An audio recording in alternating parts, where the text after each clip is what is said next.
All right, so we talked to you about this a little bit yesterday. A starving blue tick coonhound wandered up to my back door on Wednesday. It was really shocking. It just absolutely broke my heart. Look at the screen there. You can see how bony he is, how hungry he was.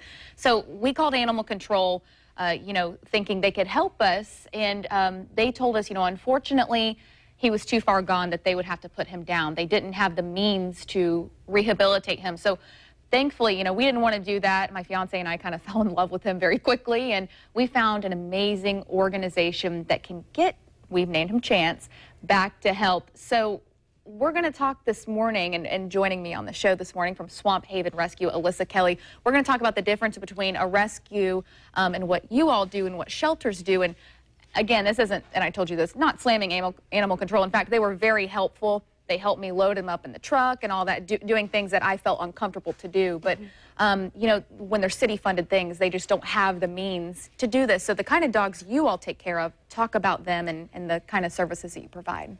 So we moved here from Washington State, and up there aren't a lot of hounds. So when we moved down here, we were kind of surprised to see the abundance of hounds in local shelters.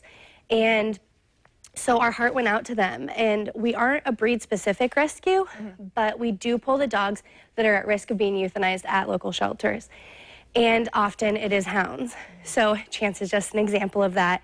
They can be found in terrible conditions like him, and those are the ones that we pull, the ones that are going to need a little bit extra love and care before it's appropriate for them to be placed into a home. So we are able to provide them with the medical care based solely on donations. We are nonprofit. All the money goes right back to the dogs. And so without our donators and our volunteers, we couldn't do this. So, but you find a way, and there's so many people out there. Thank you, by the way, for the people out there who have helped Chance and other dogs already. Yes. It means so much, but these dogs, you're fairly new, but you said you've already helped over 100 dogs. Yes, we started in January of 2015, and we, like you said, have been able to help around 100 dogs so far. They haven't all yet been placed in homes. Many are going through heartworm treatment, and that takes months to get them ready. And so, but when they are healthy, we take the time to place them in homes, and we follow up and we do home checks and all of that just to make sure that it's a good fit. Now, a lot of people ask too with the hounds, they're hunting dogs typically. So, and I know a lot of people know that already, but how did this happen? How could it get this way? Sometimes they run and whatnot. So you said it's common to find them in these situations. So hounds are amazing dogs. They do make great family dogs. They are lovable. They love being inside, but they do follow their nose. And so it is pretty common for a hound to sneak out the front door and put their nose to the ground and run. And they'll go for miles before they realize, I'm not in my front yard anymore. So it is. Hounds are found as strays pretty often. And it's not always a neglect thing. Sometimes it's just they got out and the owner couldn't find them.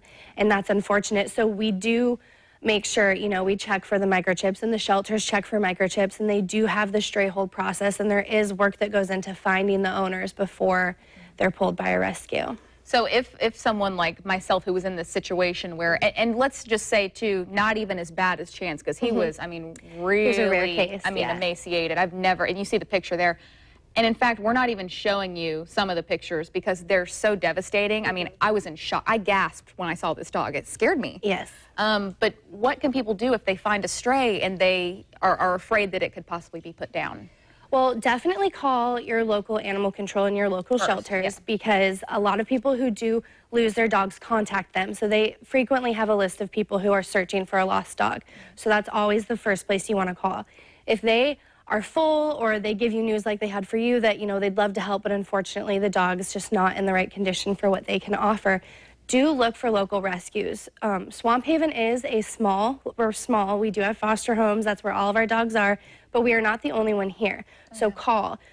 And a lot of rescues like us will tell you, if we are full, here are some other people who can also help you. So if you aren't in this area, definitely contact us and we can help you where we can.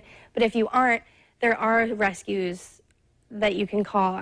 Google. Right, yeah, they're all out there. Yes. Realize that after the fact. I'm like, oh, there's tons of these. But we appreciate your help so much. And you can help Chance and other dogs at Swamp Haven by donating online. You can go to their PayPal, the information on your screen there. They've got Swamp Haven Rescue at outlook.com. They've also set up a GoFundMe account specifically for Chance. It's gofundme.com/Chance's story. We'll have all this info up on news4jax.com. Thanks for coming on. Thank you.